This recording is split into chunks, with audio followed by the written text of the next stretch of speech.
সখীপুর জেলার কালবেগা থেকে নৌলা যাচ্ছি।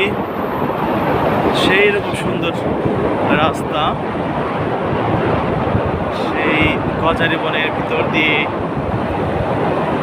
সড়ক, সুন্দর সড়কের উপর দিয়ে সরকুল আকার সড়ক, প্রকৃতির মাঝে সুবাতাস নিয়ে এগিয়ে যাচ্ছি সামনের দিকে। যতই সামনে এগিয়ে যাচ্ছি ততই আরও অভিভূত হয়ে যাচ্ছি। এই গজারি বনের ভিতর দিয়ে যাওয়ার মজাটাই আলাদা, অন্যরকম কাজ করে। সবুজ প্রকৃতির ভিতর দিয়ে চলছি আমরা।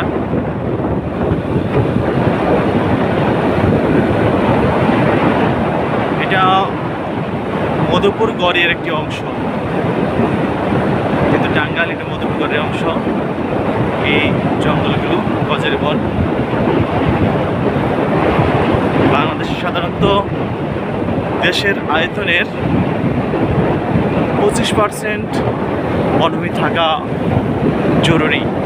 সে উপলক্ষে বাংলাদেশে আছে মাত্র 12 থেকে 15%